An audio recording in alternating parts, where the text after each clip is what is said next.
Global warming is wreaking havoc on so many levels, and the clock is ticking. But climate action is costly, especially for those countries that have been bearing the brunt of nature's wrath. Most of the emerging markets, as well as the developing countries, will find the cost of transition very challenging. The debt is already high. The debt servicing cost is increasing. So therefore, countries or governments would face a policy trilemma between achieving climate goals on one hand. This really comes back to the trilemma that Raphael just mentioned, and it's important to weigh the political feasibility, the debt sustainability, and the climate goals all together. What we're seeing right now is the political So the good news is the world actually came together to acknowledge the climate problem back in 2015 and set some climate goals.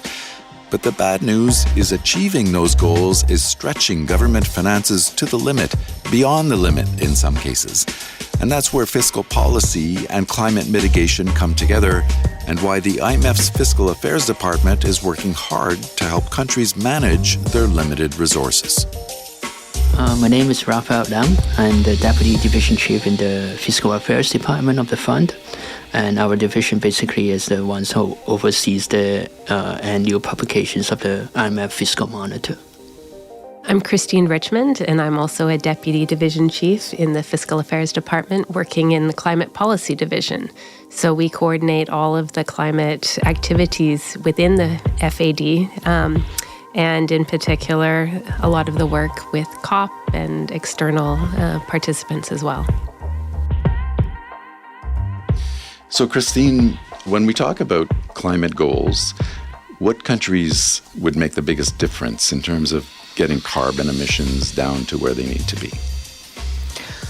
Well, when we're talking about the big emitters, we're talking about the big countries. So that includes China, the European Union, India, and the United States. And together, they account for about 60% of global emissions.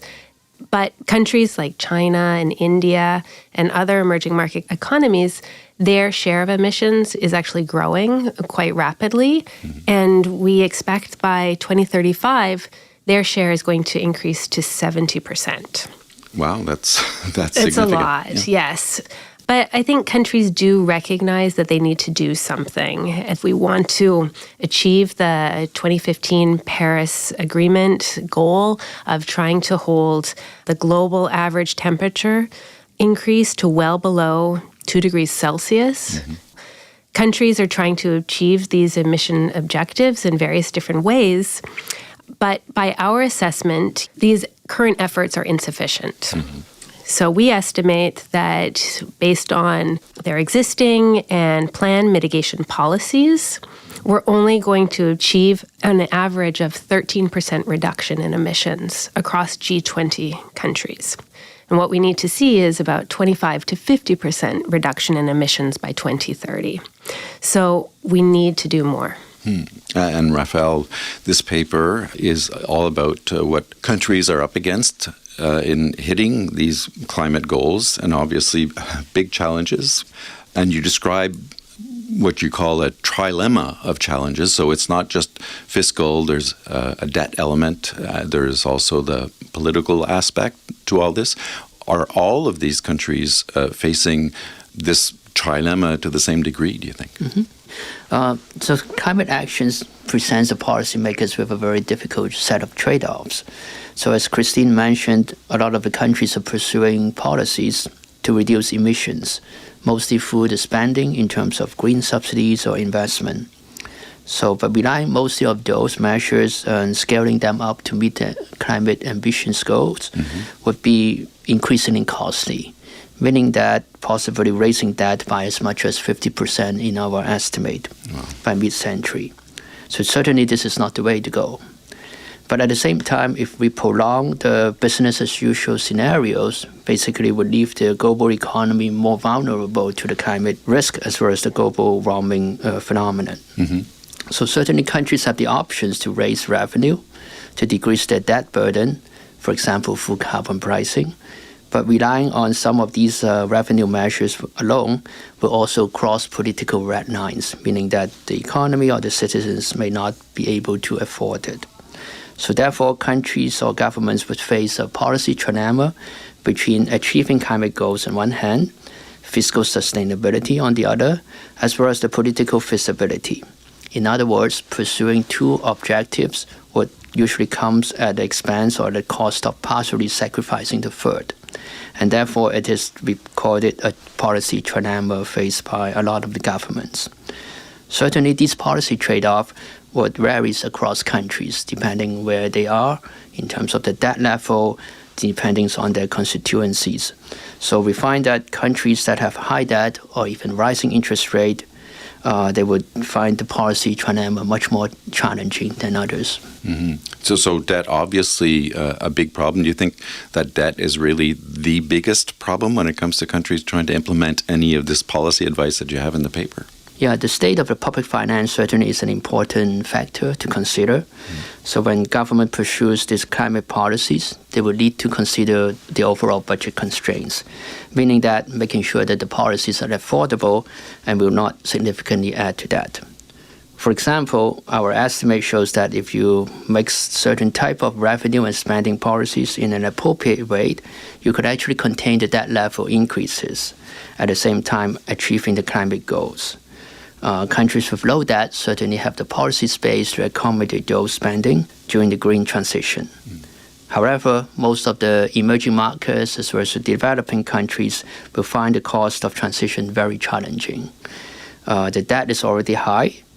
The debt servicing cost is increasing. So if we continue to spend on the climate policies, that would not be feasible, considering also other pressing development needs.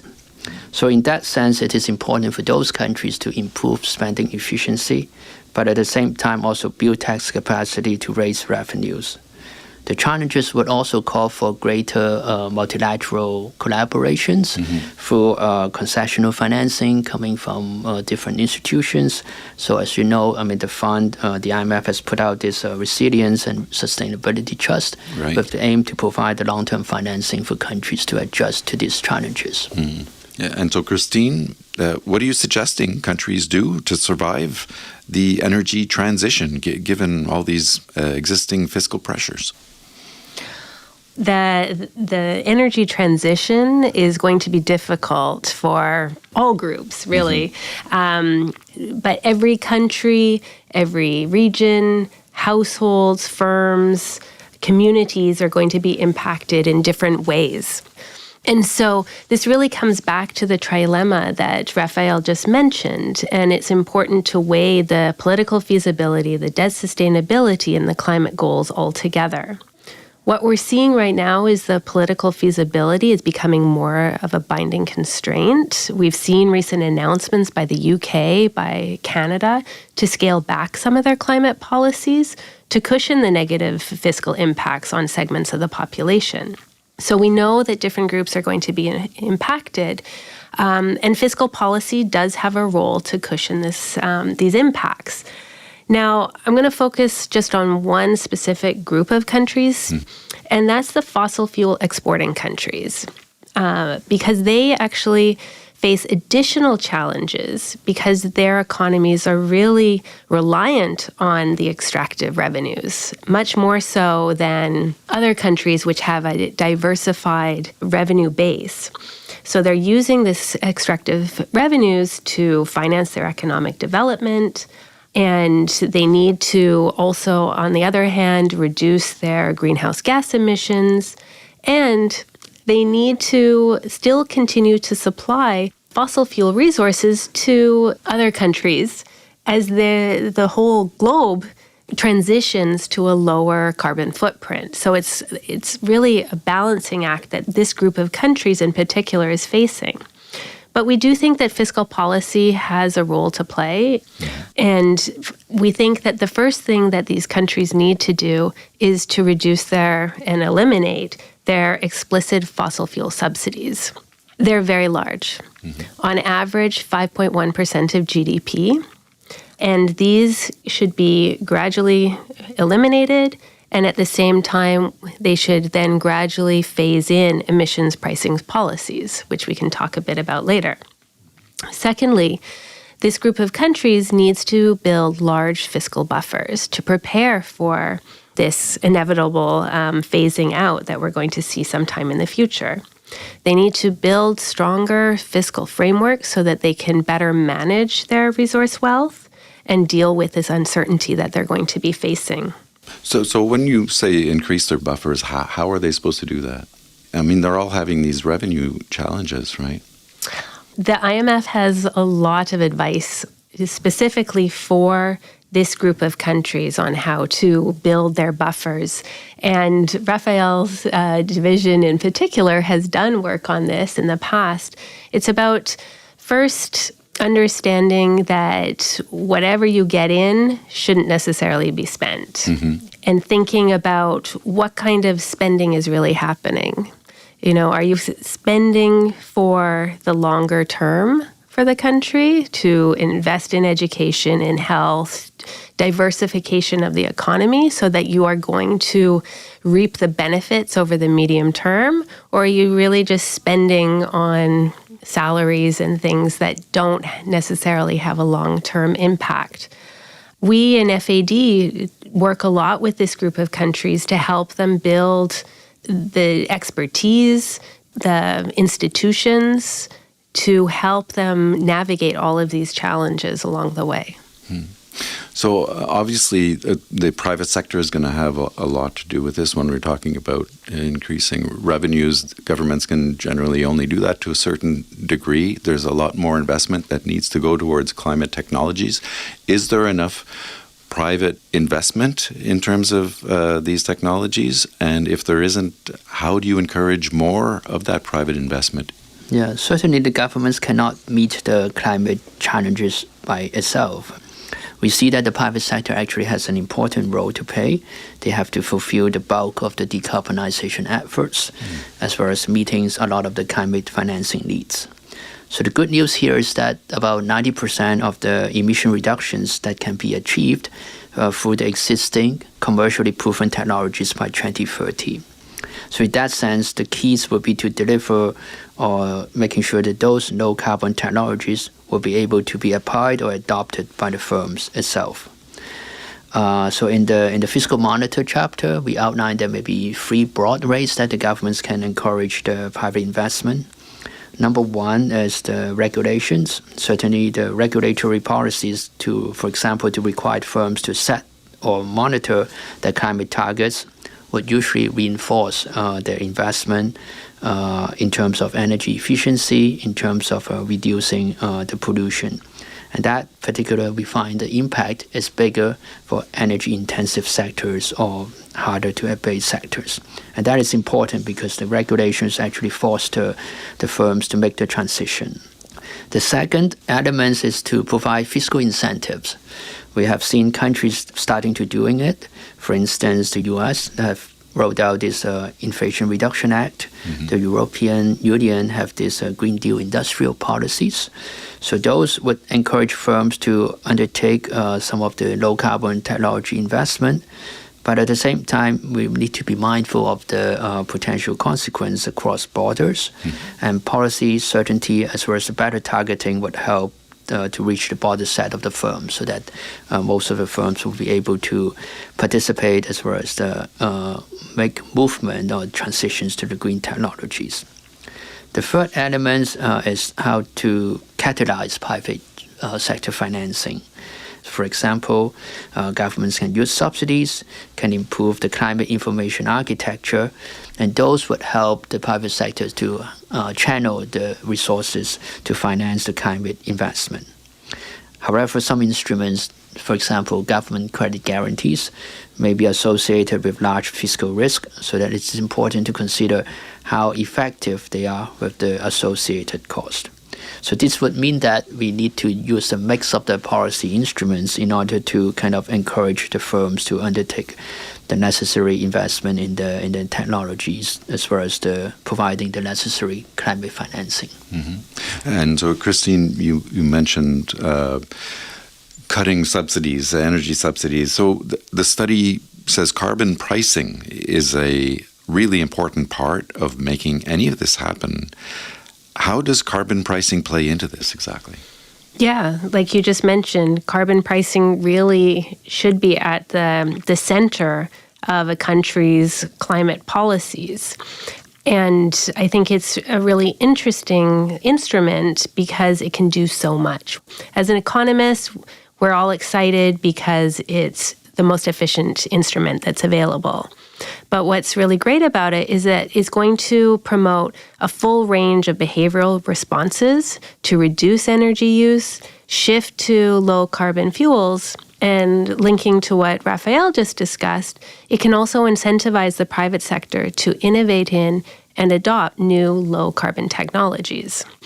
What's nice about carbon pricing as well is that in the short to medium term, carbon pricing can raise substantial revenues that then can be used to finance other policies, maybe related to the climate agenda, but also in a broader sense to help countries reach their economic and distributional objectives, which are going to be important when we think about getting public sector buy-in for new measures and changes in policies.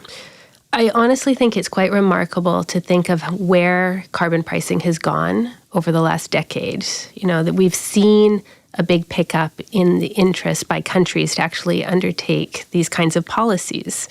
You know, right now we have 49 countries that have carbon pricing initiatives in place, and that's more than double what we had only 10 years ago. Mm-hmm. And there are at least 25 additional countries planning to introduce carbon pricing. Mm-hmm. So it's very exciting because the IMF is working alongside these countries to help make sure that they are done in the best possible way, to have the social protection element in it, have the revenue-raising element in it, and also achieving the climate agenda, hopefully triangulating, across the trilemma and making it all work. Obviously, one reality is with carbon pricing, along with any new tax that a government would want to introduce, is that it's not popular necessarily. So there are political hurdles to introducing carbon pricing. But there are several examples that have been very successful that other countries can look to.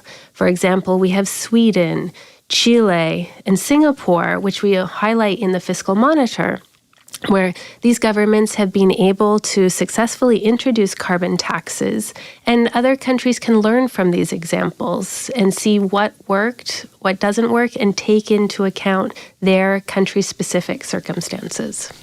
And do you think meetings, events like the upcoming COP28 that's going to be in Dubai, I guess, does this work towards helping to build a global consensus on carbon pricing? Yeah, certainly it is a very challenging environment for countries to agree on the climate issues, which basically they are affected in different ways. But we do see that there are efforts that are building up gradually. It may not happen overnight, but certainly, as Christine mentioned, there are progresses along the way, along different international forum that discusses that different types of arrangements. In recently, we have also seen that the African Union becomes a permanent member of the G20 economies. Right. So that would also kind of involve them as a stakeholder to make progress towards the climate transition. Raphael Lam and Christine Richmond are both deputy heads in the IMF Fiscal Affairs Department. Thank you so much. Yeah, thank you for very having much. us. Yeah.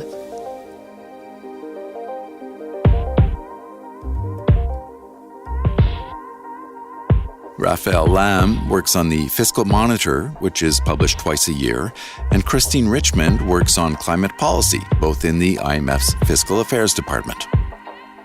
The latest Fiscal Monitor looks at fiscal policies in a warming world. Check it out at imf.org/fm. And look for other IMF podcasts at imf.org/podcasts on Apple Podcasts or wherever you listen. You can also follow us on X, what used to be Twitter, at IMF_podcast. I'm Bruce Edwards. Thanks for listening.